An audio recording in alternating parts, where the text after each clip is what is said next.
Thursday, June 1st, 2017. I pledge allegiance to the flag of the United States of America and to the republic for which it stands, one nation, under God, indivisible, with liberty and justice for all. Yes, I should have, I sent you the May 18th. I move that we approve the May 18th minutes. Mr. Old, Yes. Mr. Monahan, Mr. Shenigo.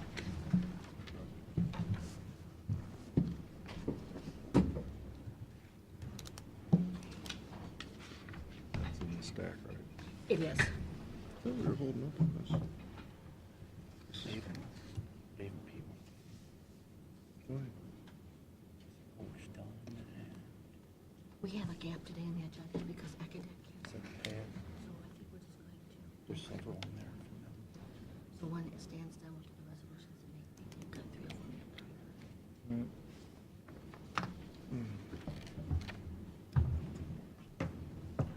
I looked. Oh, that's why you had a gap between 10:30. Yeah, I Oh. couldn't move anybody up. I thought you were just giving Stan a half an That's hour. what Matt thought. I said, no, it's just, I couldn't make any adjustments after everybody canceled. Okay. I should have put like at 10:45 legislation, so stand. All the way down, so there's a bunch of pages. But down below, profiles would be. Carol, what's on the June 7th? It says 3 p.m. public defender information. You can't. Yeah, they have one, is it every month? No, it's not every month, is Every it? quarter. Every quarter. But I think Nancy McKean is our designee, is one of our designees to the Public Defender Commission. Okay. But I think you're more than welcome to attend. Well, it said commission meeting, and I wasn't, It's Public Defender Commission. oh, public defender.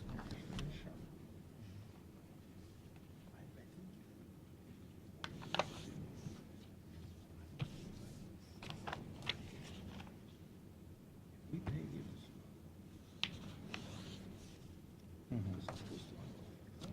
No, there's something in here that says it's down. Well,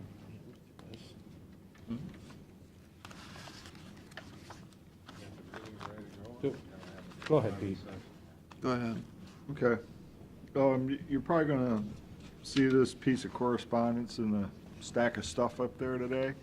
It's from the Self Advocates of Erie County. It's essentially, it's a group with, affiliated with the Board of DD. They're doing a fundraising.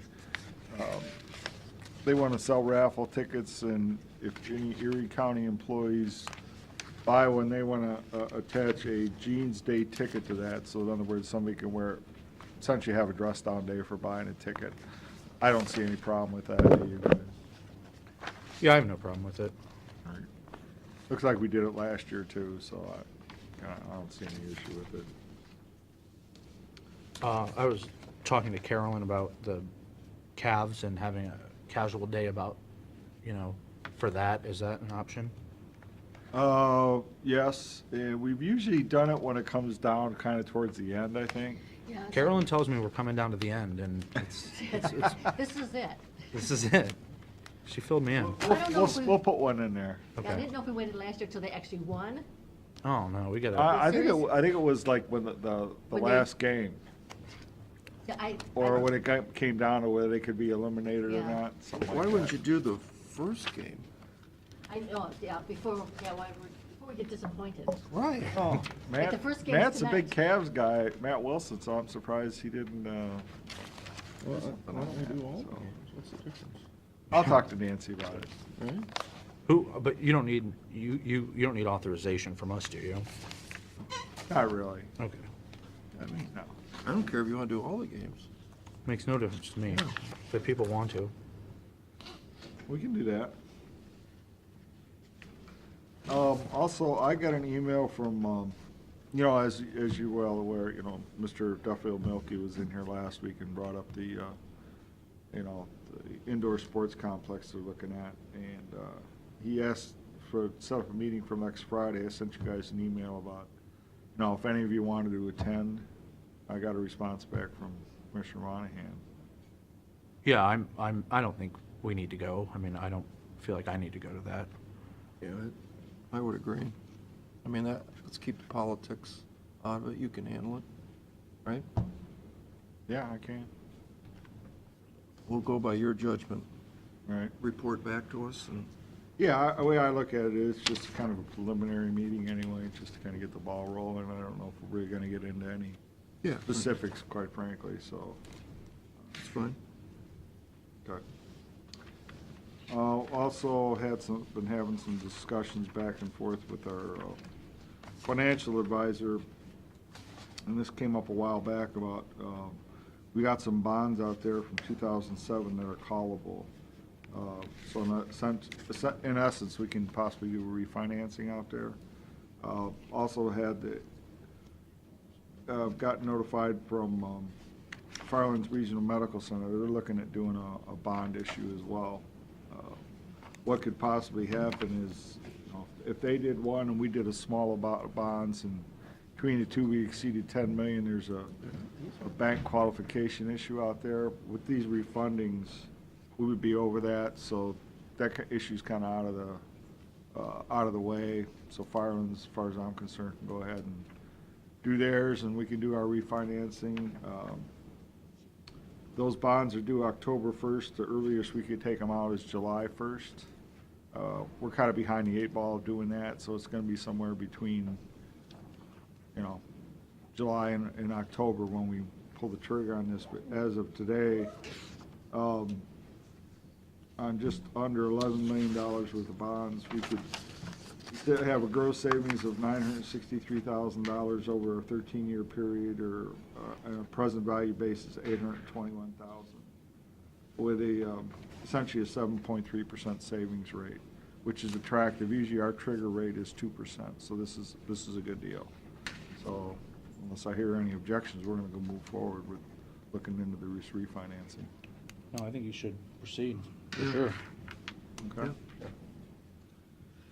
Okay, that's all I have. You want to talk a little bit about what's going on with this Mitawanga situation?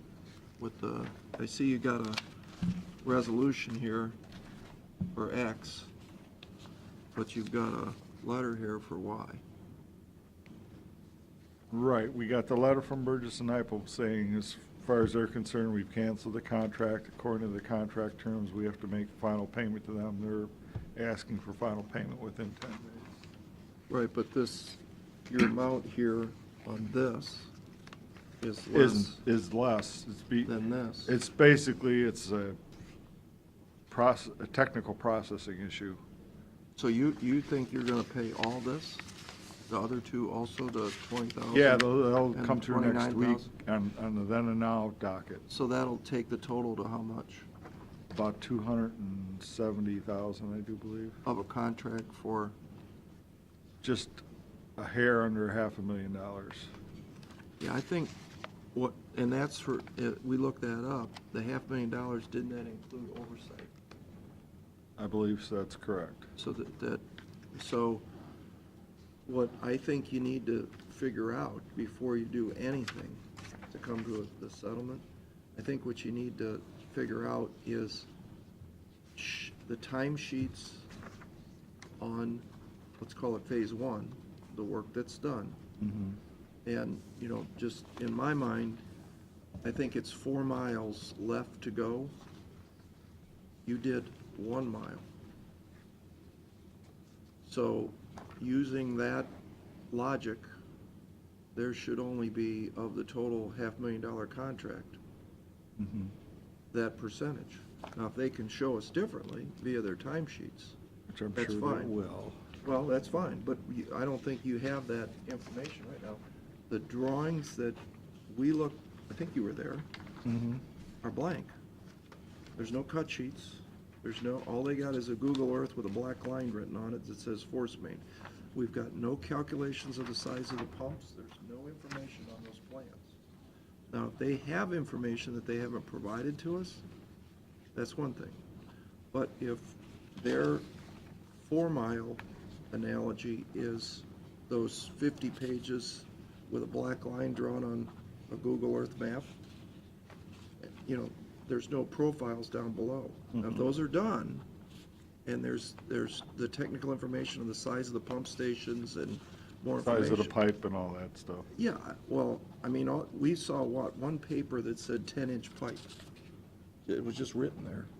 But, you know, there's no backup information, and we've learned this in the past, and I think we should always do this from now on, is that when we buy engineering services, we need the digital format that can be reproduced by another engineer as part of what we're paying for.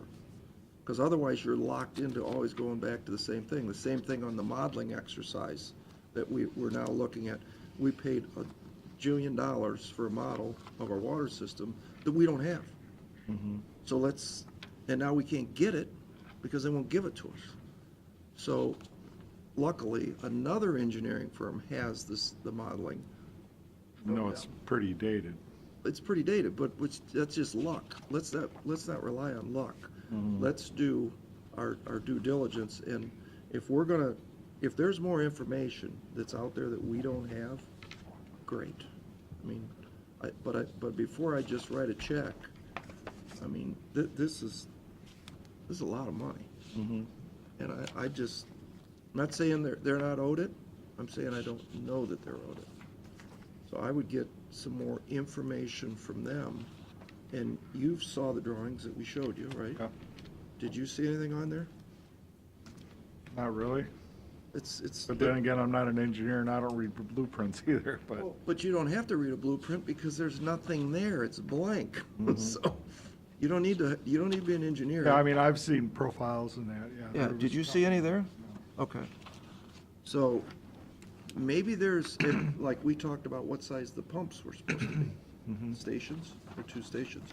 Did you see that? I don't think that was on That there. wasn't on there, no. So maybe they have it, and they just haven't given it to us, but we want it digitally, you know, so it can be reproduced, you know, by another engineering firm. I think that's to be expected. And then we'll talk about, let's look at their timesheets for phase 1 versus phase 2. The logic being that phase 1 is a mile. I don't know that it is, but phase 1 is a mile, and the next phase is 4 miles. Shouldn't we only pay 20%? 25%? Somewhere in there. So $500,000 times 20%, it's $100,000, not $270,000. You agree? Do you want to look into that, Pete? Yeah, I can look into that. We'll just hold off on that. All right. So, are you giving those back to me, the resolutions? There's only one. Okay, there's, Huh? oh, it's just the letter I was thinking. Okay, so we're gonna hold this? But there's another one he said would have been done next week. Actually, that'll be on the docket. It won't even be a resolution. It'll be part of the then and now resolution. Right.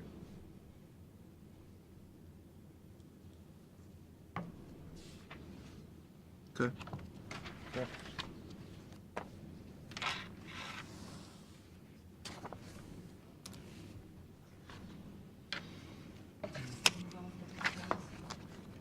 Oh, yeah, sorry. Come on up.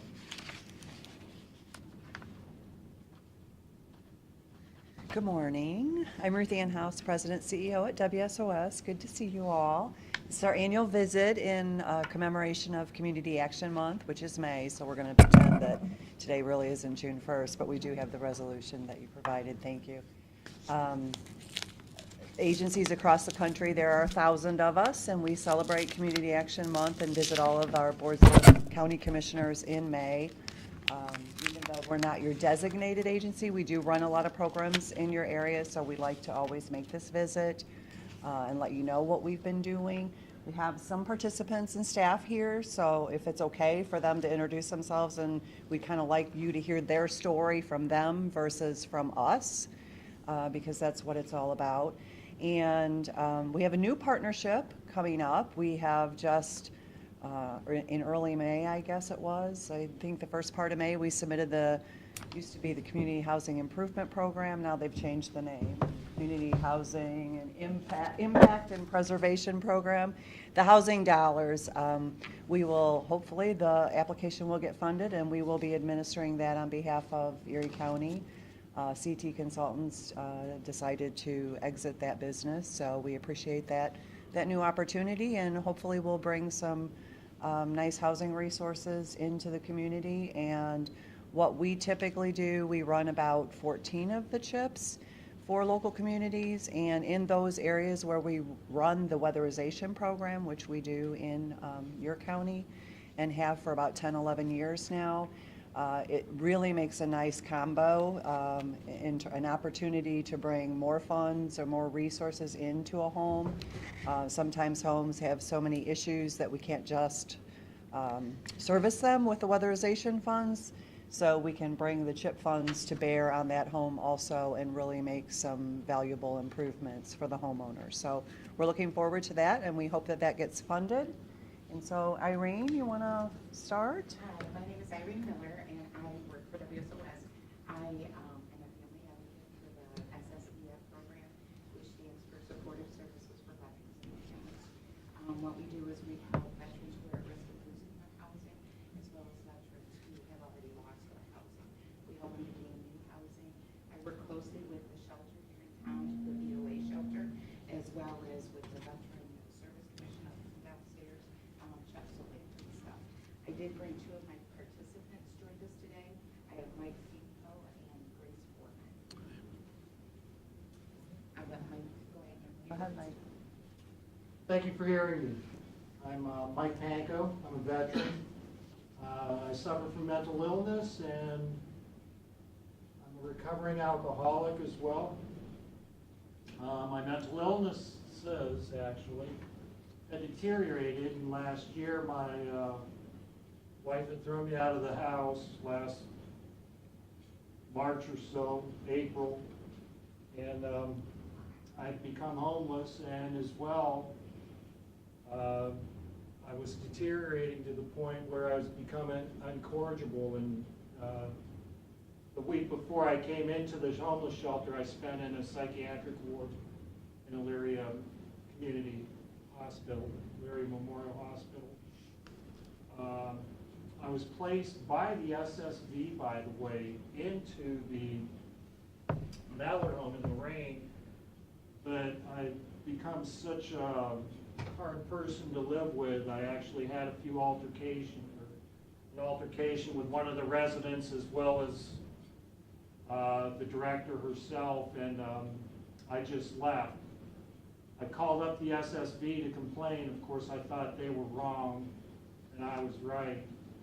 And they didn't judge me on it. I just called to complain and say that the Valor home was nuts when it was me.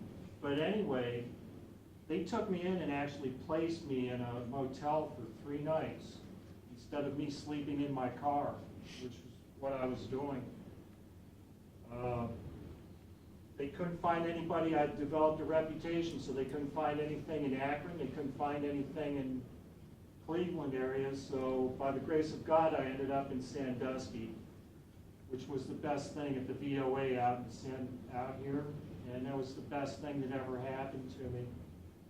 It wasn't the first week that I was there, but the second week I met Irene, and she prepared a case study for me, a management study for me.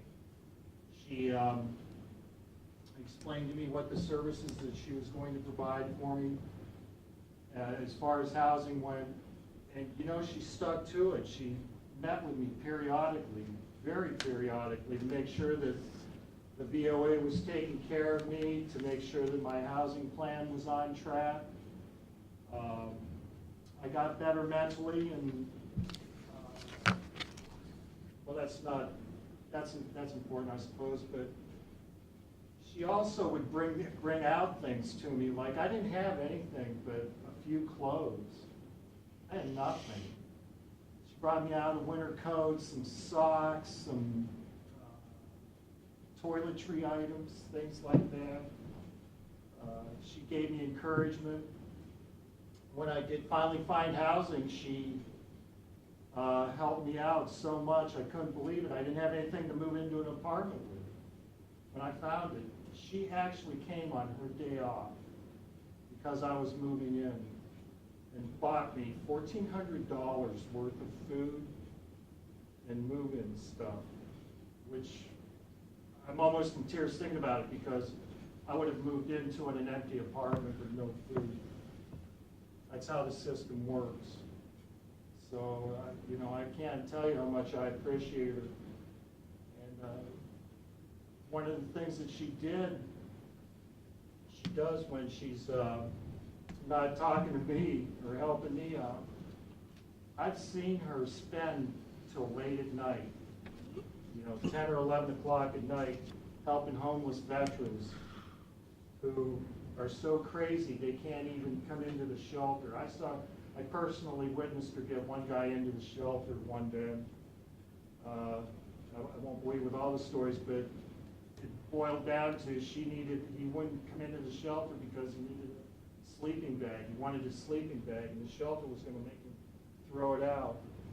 She took and carried his sleeping bag around with her in her trunk so that that man could have a place to sleep, a roof over his head. She's been awesome to me, and I hope I remembered everything that she's done to me because forgive me, I'm slightly nervous speaking to you, but she's been a wonderful benefit to me, and I really appreciate the good work that she's done. Thank you. Thanks.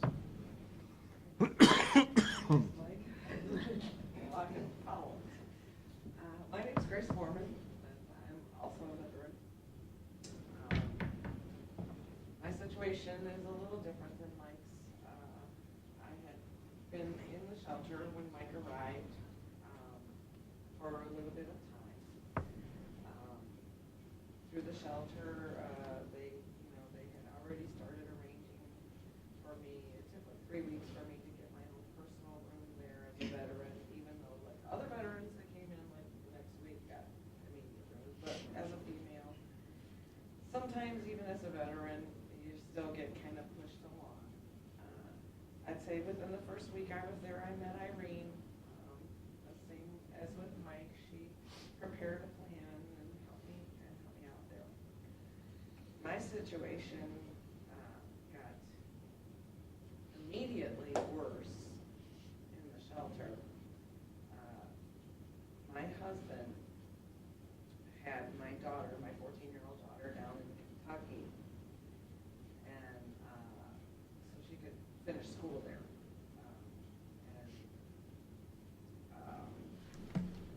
He passed away, and I had to go and attend the funeral. I had been separated from my husband for like 2.5 years, so it had been a while. And immediately, my 14-year-old daughter returned to Ohio with me after the funeral. And, you know, circumstances sometimes in life just,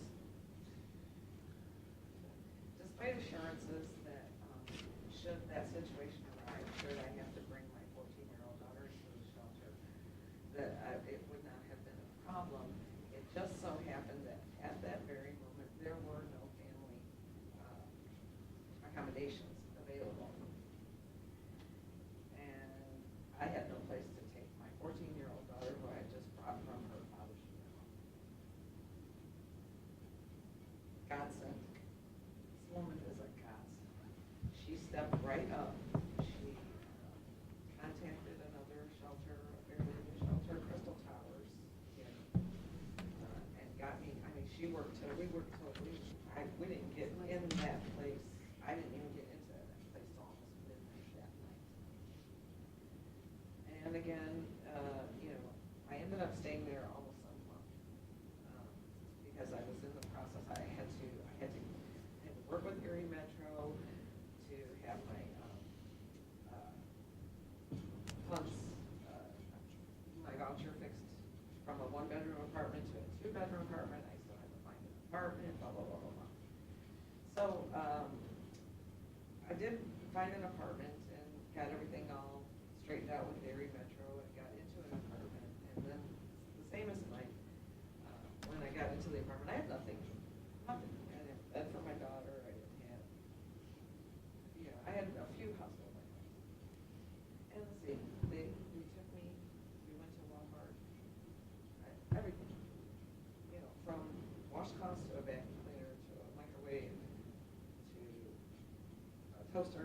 pot, you know, they just set me up with everything, which is a godsend. I'm a single mother now with a, you know, barely more than minimum wage job.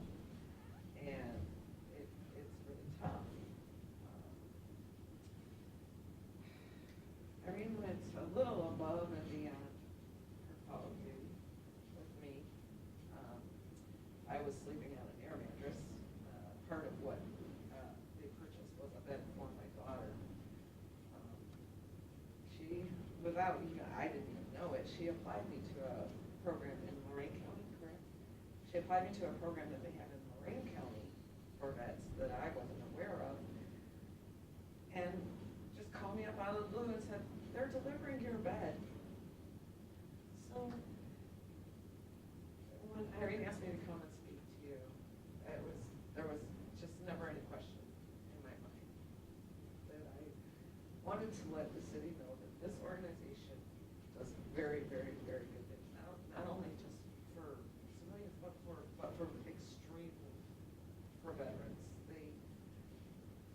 I love Irene.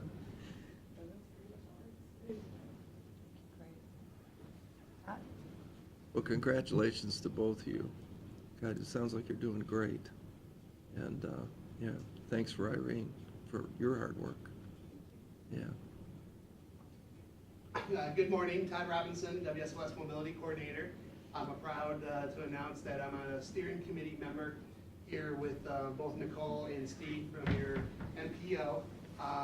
We're in the process of updating your Erie County Transportation Coordinated Plan. The Ohio Department of Transportation came out May 1st with a new template. They want each county in the state of Ohio to follow that template. So I'm on one of a steering committee, about 15, to help you get that done. And mobility management has a focus for transportation to overcome challenges and barriers in the community for senior citizens, individuals with disabilities, and low-income representatives. So thank you for having us here today. Thank you. I'm Mark Holder. I'm one of the housing inspectors for WSOS. We do the weatherization program. We provide people with updated furnaces, air conditioning, needed electricity, things like that we can do to the homes to improve the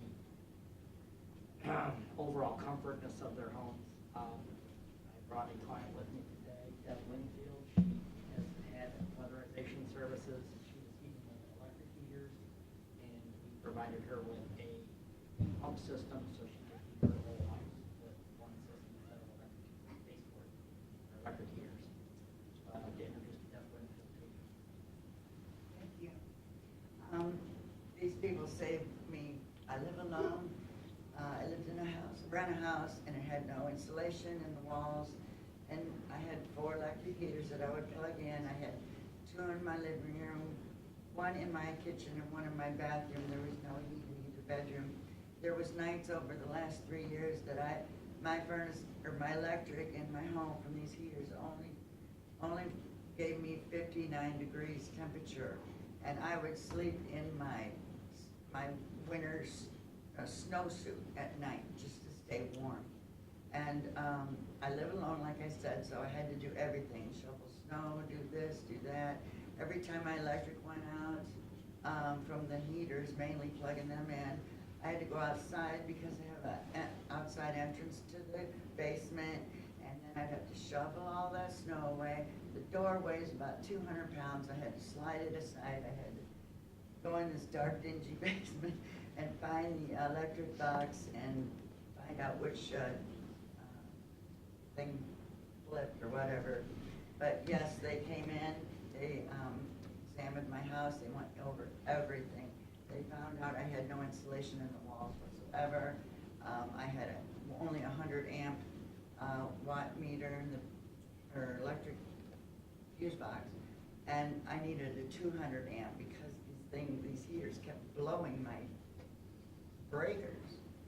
They not only helped me with the heat pump and central air, and they upgraded the electric box to 200 amp.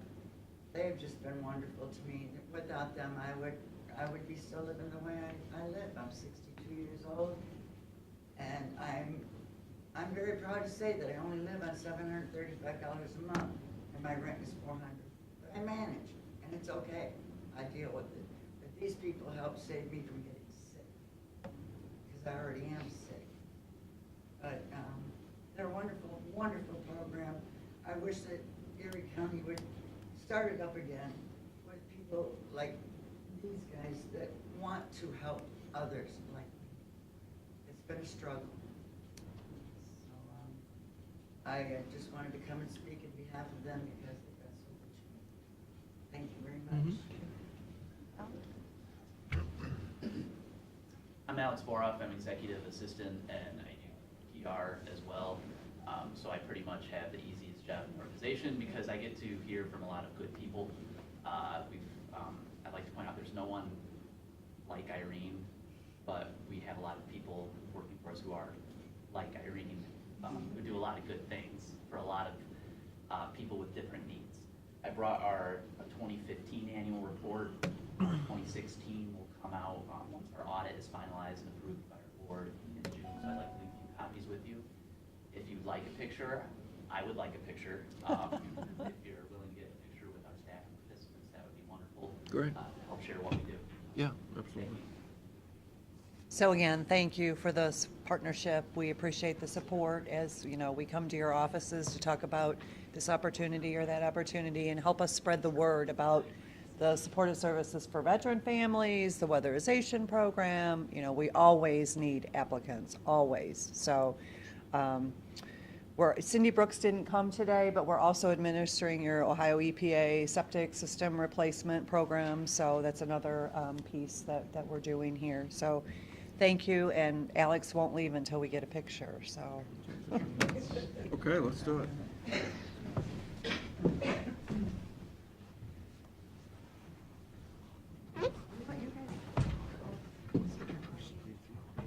Todd? Thank you so much. Good, how are you? Nice to meet you. Commissioner Old, good to see you. Stand by. Mark. Congratulations. Yeah. Congratulations. Yeah. All right, how do you want to do this? As tight as we can together.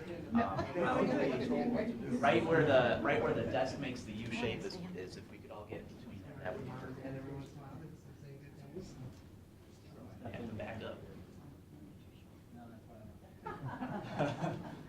Oh, wait, back. Count to 3. 1, 2, 3. Two more. 1, 2, 3. And then back up. 1, 2, 3. Thank you very much. Appreciate it. Brother, That's good. That's a big project. Congratulations on commissioner. Thank you. Anytime. Goes a long way to share what we do. Thank you for your time, Commissioner. It helps let people know here. Thank you for your time, Commissioner. Have a good day. Thank you for coming. Wonderful story. Thank you. Yep. Nice meeting you. Good to see you again, Alex. See you, Ty. Yes, thank you very much. Thank you for Oh, you did preparing good. Enough copies. Nice talking to you again. Nice talking to you. Thank you very much. Thank you. Congratulations. Nice to do know everybody, and I'm so happy that you're Alternate prevention.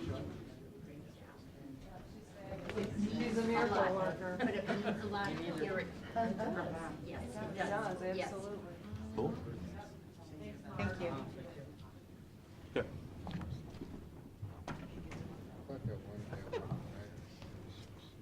Softball. This goes back.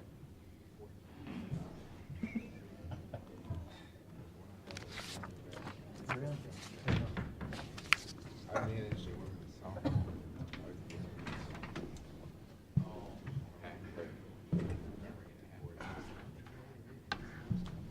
One ear is plugged out, I can't hear you. Right side. Oh, that messes you up. Small world.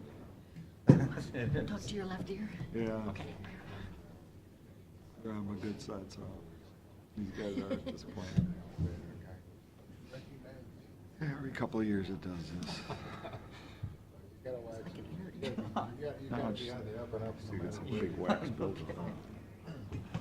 Small world. Easy to take care of these. I don't know.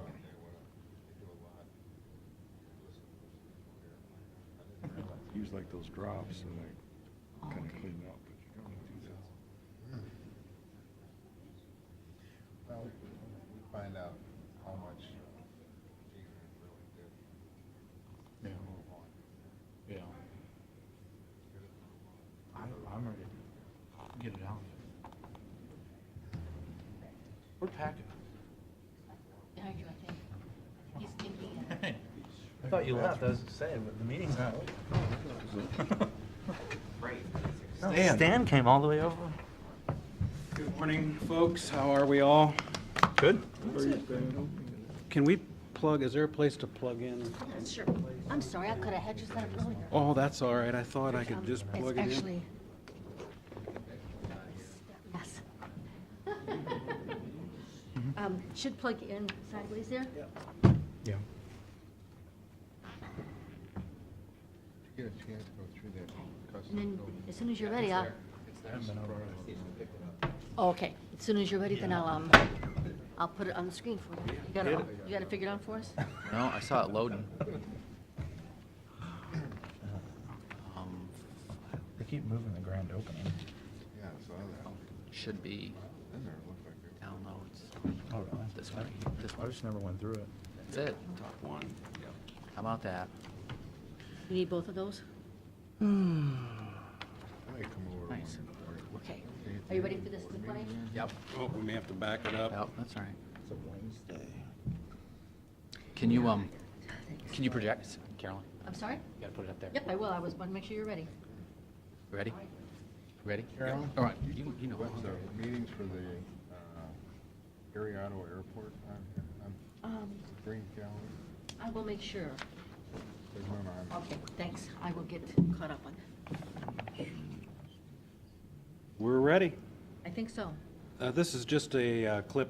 I don't know if you've watched Columbus Out and About Sunday morning, Channel 6. They do a travel show, and they approached us about doing a show for the airport. It's a paid advertisement. We had some sponsorship money from Phillips that we're able to use for this ad for the airport. This is what we got for our money. Traveling to the north coast and you're looking to maybe fly over to Pelee Island or Clinton Bay, there's some great flying services here if you're in Ottawa County. And even if you're not going to fly, they have a wonderful museum here as well as a restaurant called the Den Goose. We talked to Stan Gephardt to learn more. We've got some real unique things here. Let's first talk about how you're the big life support actually for the Lake Erie Islands. Well, the islands depend on this airport for wintertime operations. All the food, mail, everything that comes and goes from the Lake Erie Islands comes through this airport. Let's talk about construction, getting rides, things like that. People come out for vacation, they may want to get just a ride around the airport. How would you do that? Well, it's a great place to stop and see the entire area in a matter of minutes. We have drifting flying service that has fixed-wing aircraft that will fly to each and any of the islands, as well as give you sightseeing tours. We have Brats Air that took you around the airport moments ago, gave sightseeing tours, as well as operations to and from the islands. We also have Island Air Taxi, a gentleman based on Put in Bay does flights as well. Well, let's talk about some of the things that are unique about this airport, because I've been following this for a number of years, and there are some very unique things here. We're very blessed. We're one of a handful of airports in the United States that has custom service on the field, so we can accept international flights. A lot of our neighbors in Canada come through this airport to travel throughout the United States, as well as come here as a destination. We also are one of the handful of airports that have a museum on the field, the Liberty Aviation Museum, that also has a diner attached to it, a restored 50s diner, Tin Goose Diner. It's fantastic food. As you can tell, I visit there way too often, but we have all those things at this airport. Stan, let's get some folks go out from Central Ohio. See you. How can you find you? Okay, we're located at 3255 East State Road, Fort Clinton, Ohio, right off of State Route 53 North and State Route 2. And the phone number here is 419-734-6297, or go to portclintonairport.com. That's it. Thanks to Phillips for helping us pull that off. I have schedule of events coming up at the museum and the airport this summer. One of the first things up, I have a flyer for our annual Bluegrass Jam. I think this is our 5th consecutive year for Bluegrass Jam. It's been one of the first things we started at the airport as an extra activity. Also, Junior Pilot Camp coming up. First week is June 19th through the 23rd. It is booked full. The second camp, July 17th through the 21st. We still have a few spaces available in that camp. If you know anyone that might be interested, any youngster that has an interest or not in aviation, we'd love to have a crack at helping them develop an interest in aviation. Probably first and foremost, the grant situation. We were denied by ODOT for any additional funds that they might have had available for 2016 grant cycle for the AWAS. They do not have any extra dollars, so we are on our own. We were researching the FAA alternative, but at a little after 9 this morning, right before I left to come over here, we determined that that's not going to be an option. So we are in a position of paying for it ourselves, buying it, procuring it, and paying for it ourselves. Pete had been in email discussions with me about a 5-year or 10-year term on the AWAS system. We would like to try the 5-year term. We have a board meeting June 21st. I have talked to several board members that felt that if we could go the no interest route, that would be the smart way to go, and the quicker we pay it off, the better. I'll try to draft something up for you guys. I think each county is going to draft their own separate loan agreement, essentially. Okay. I struggle with it because I like the free grant money when we can get it, but I don't think, I hate to roll the dice with the AWAS system going down and we lose our prime season because of that not being in operation. So I think it's the best bet is we just bite the bullet and take this one on ourselves. On the good news front, we are going to receive about $600,000 from the FAA this year. Remember, our entitlement is $150,000 per year. They have allocated $400,000 roughly for redoing our master plan, which has not been done since, I believe, 2002 was the last year we had one done. Supposed to be done every 10 years. They held off just a bit because of everything that was happening at the airport. They felt it was wise to hold things off for a couple of years, but they're saying now we have to get it done and move forward from here. We're getting outside the parameters that allows them to put us into their grant program. So that was the first thing that they came through with, and because of the airfield lighting situation and the home runs starting to break down, which feed the airfield lighting, they've come up with another $200,000 to replace the home runs that service 927 and Charlie and put in the infrastructure, i.e. conduit and vaults, so that in the future we'll be able to replace the rest of the wiring and move forward with total airfield lighting replacement over the next 5 to 7 years, depending on availability of funds. But this does get us through the crises of being in a position of losing one more home run and not being able to have adequate airfield lighting for all weather operations. So that was great news. What's this model going to cost? I'm sorry? What's the study cost? About $400,000. To do the study? Who pays for that? FAA has granted that money. All 100%? 95. Typical FAA grant, airfield lighting, everything is 95%. Stan, you still gonna get the 150 regular piece too? That's included in that. Okay, Yep, that's part of that. gotcha. Sales through the end of May, well, actually April. The activity report, I ran some numbers yesterday, almost through the end of May. The girls are catching up from the weekend yet. But for the year, we're up about 15% in total gallons. Jet has surged considerably further ahead from last year. Low lead is off about 5,000 gallons compared to last year. Most of that is, in fact, close to all of it if you compare what we normally pump for the winter season. We would be about flat in the low lead department if we'd have had a normal winter. So bottom line is we're ahead about 15% in total gallons when you combine 100 low lead and the jet. Jet traffic has been stable and growing. Low lead sales have been flat for the most part, but we're just coming into our summer season, and we have a couple of promotions that we're putting together right now that I think will help us surge ahead in the low lead. One of our biggest problems with the low lead is we have so many customers coming from 45 minutes away or an hour away to eat at the diner or visit the museum or come for the day, and they really don't need fuel. And if they left their home airport, for instance, Medina, they fly over here a half an hour, it doesn't make sense for them to even take fuel.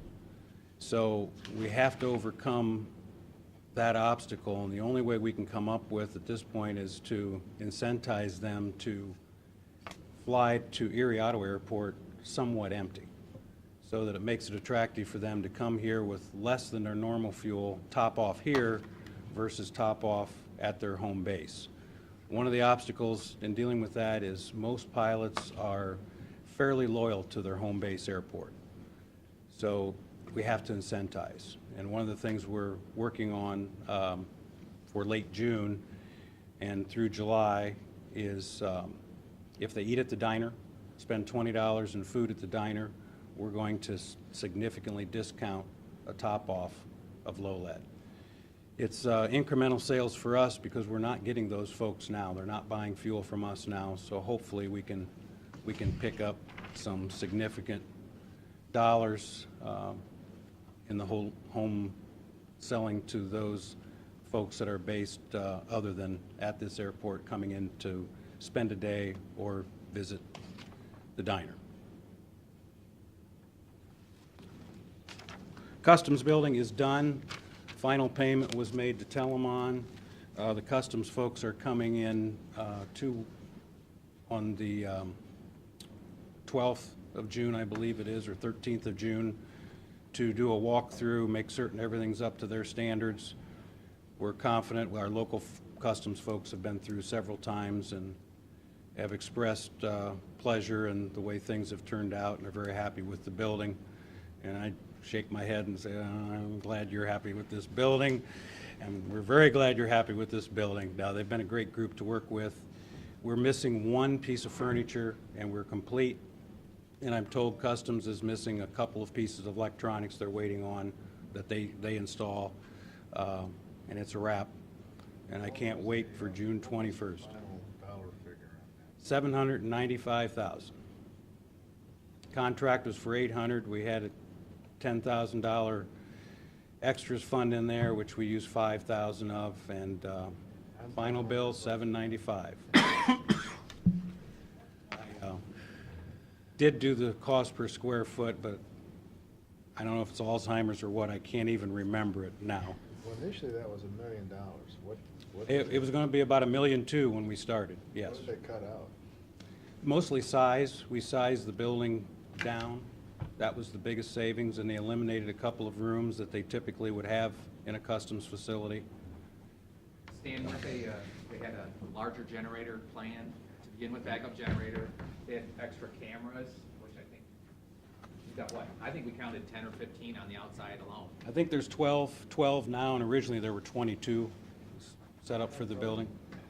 Yeah, as Tim mentioned, we downsized pretty much everywhere we could, down even to the furniture. We've downsized. So for the record, what did we put in, what did Ottawa County put in? How'd that all work out?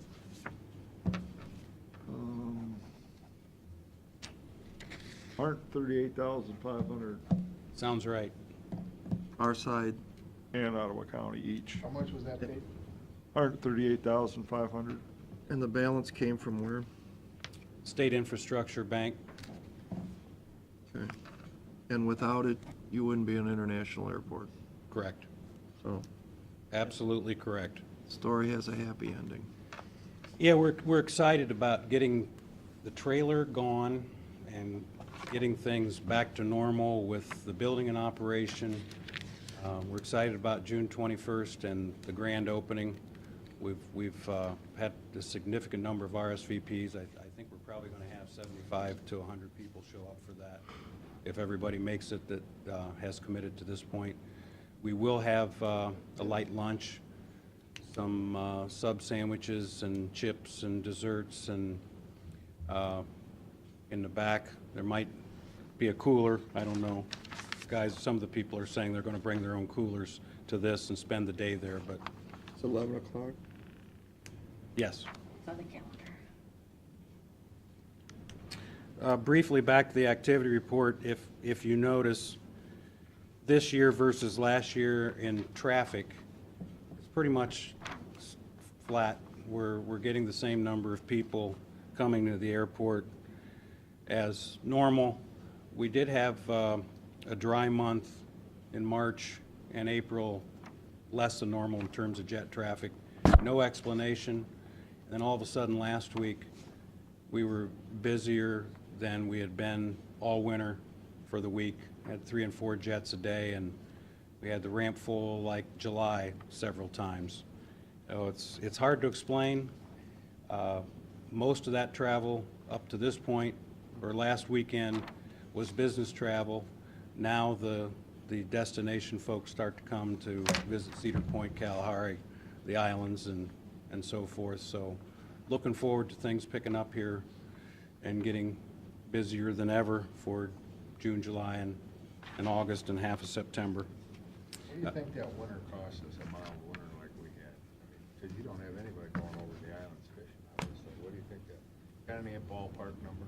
Ballpark number, fuel sales alone, if you add fuel sales, the parking fees, the emplanement fees, we're probably talking about 45 to 60,000 for just an average winter that it cost us. 2 years in a row. 2 years in a row.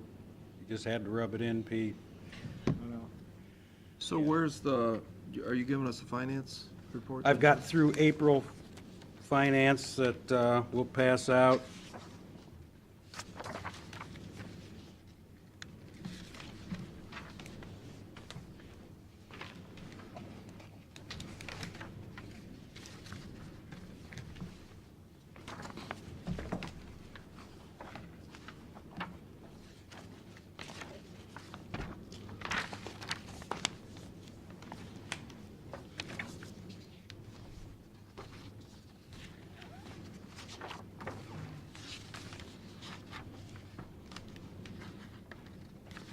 We have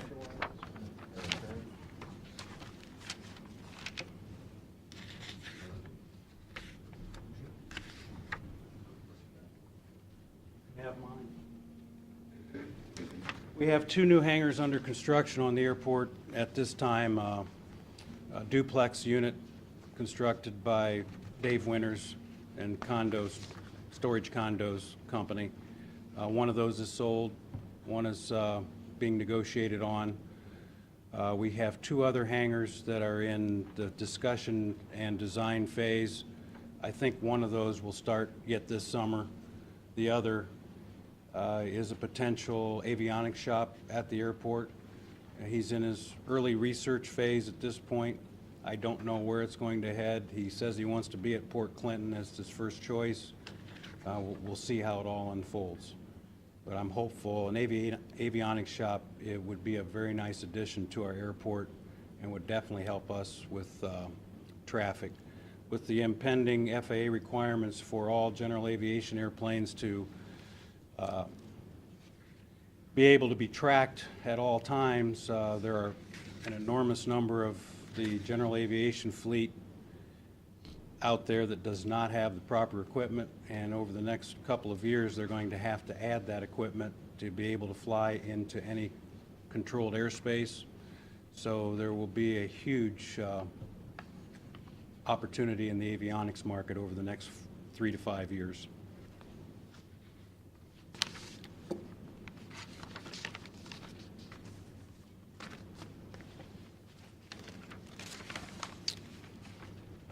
So what happens in the summer here, Stanley? I mean, I see we got a pretty good sized deficit right now. But is that really, I mean, I haven't gone back and looked at your summer months, but that's gonna really improve and kill this deficit?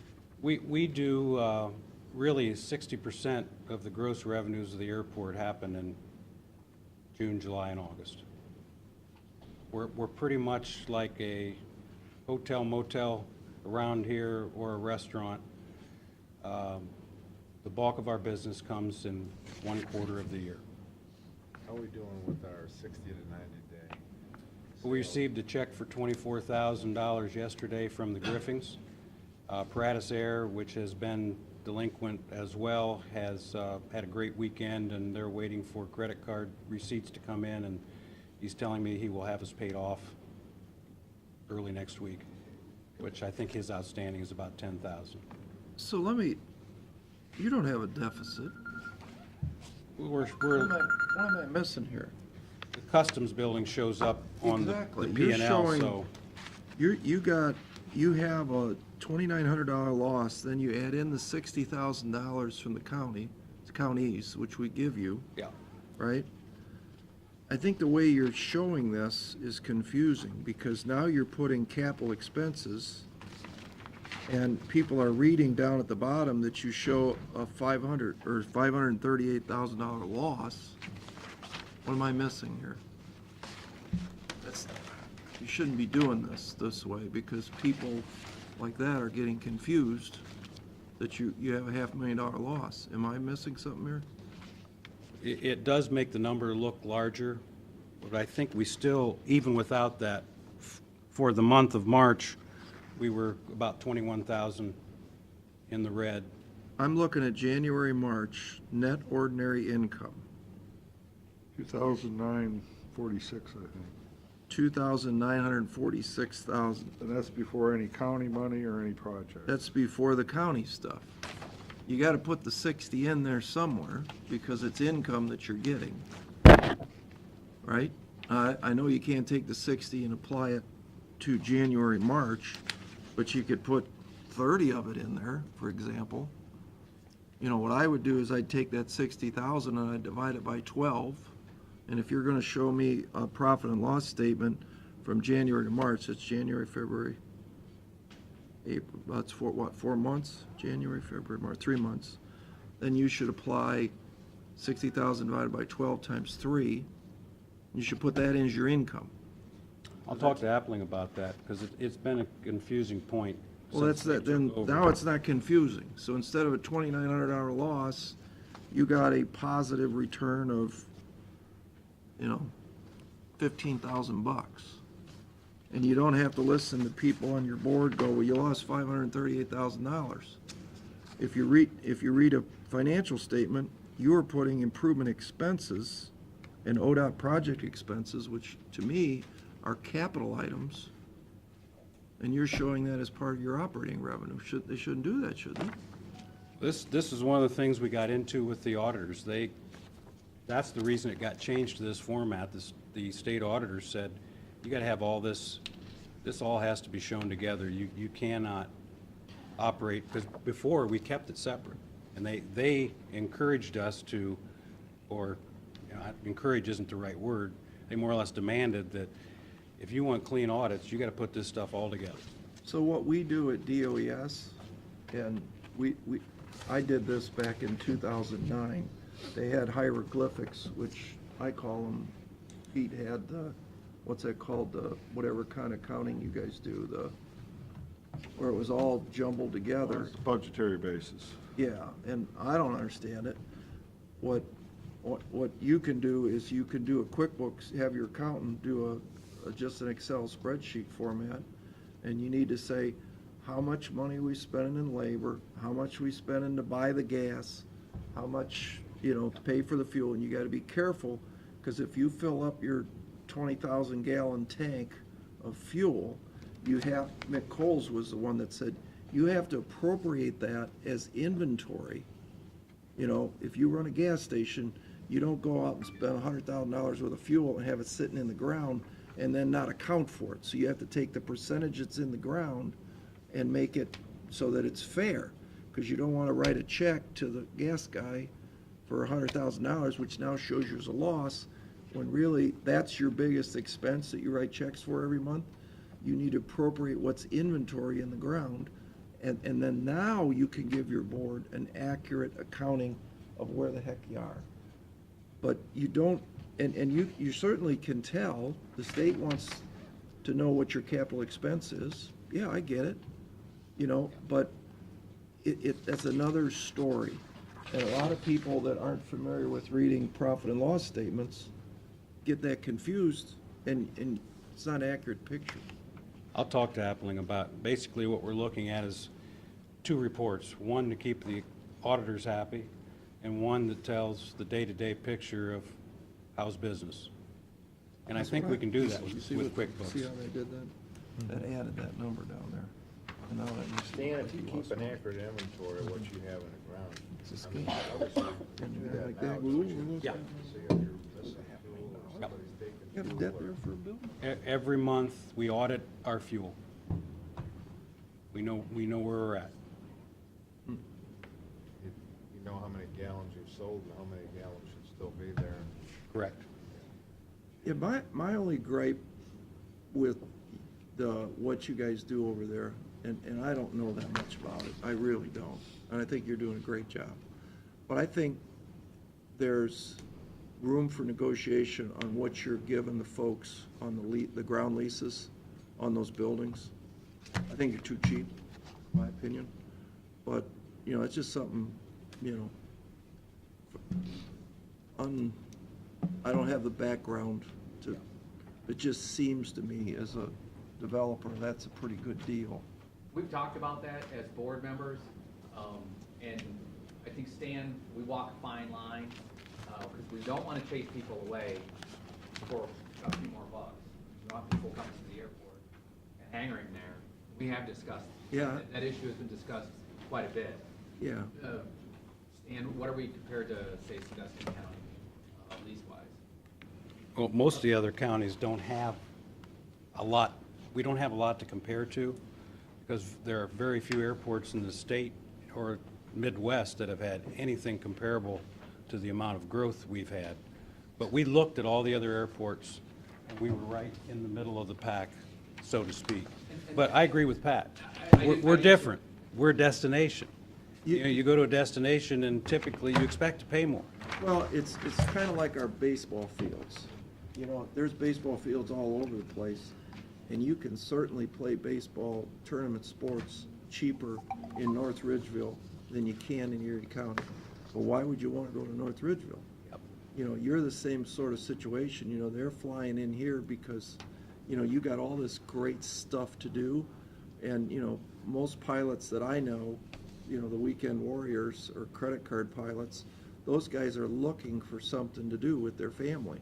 They want a restaurant, they want a museum, they want to go to Kelly's, blah, blah, blah, whatever the case is.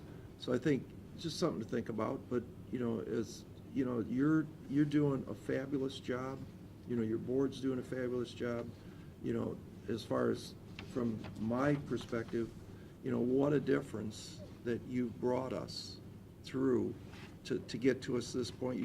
I tell you this before, you should be commended. I know you live and breathe Erie Ottawa Airport. You're there all the time. You got a great staff. I can't say enough about, how nice of a job you guys have done.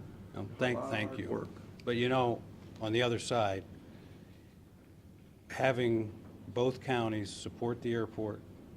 The board that we have is outstanding. I mean, you guys have been there.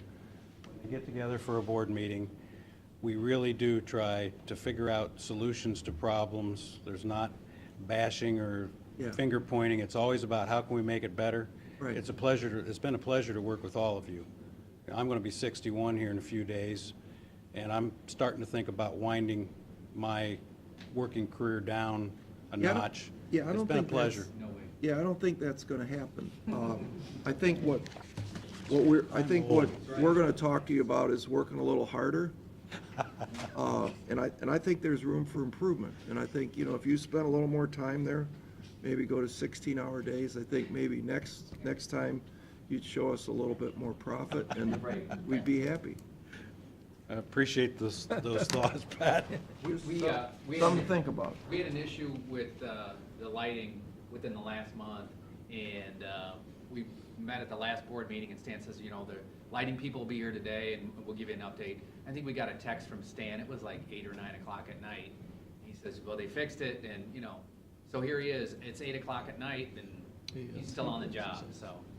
Yeah. You're absolutely right, he does a fantastic job, Yep. and there's no way you're retiring anytime soon. Yeah, I don't think that's possible either. Why don't you withhold his paycheck for a year? That way we'll have a little leverage. That would definitely deter it. I don't think that'll work. That would work, wouldn't it?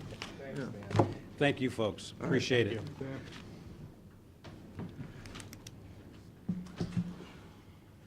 All right. Good opening. Oh, good morning. We have the rebid for the 2017 chip seal on various county roads.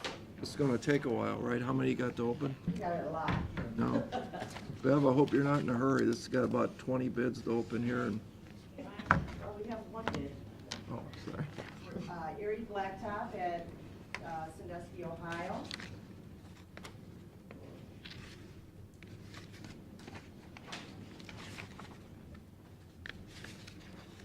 Bid bond is completed, and they have a bid of $690,447.74. Again, that is $690,447.74. Pretty close. That's what Is that what he was expecting? He was expecting better than that one. Yeah, I think this is a worse margin than the last. Make a motion, we turn it over to the engineer's office. Second. Mr. Monahan? Yes. Mr. Old? Yes. Mr. Shannon? He said he was gonna get better prices, but not sure. Think that- it went the other way. I'll have to pull up the last bids to see I what they think it were. went north instead of south.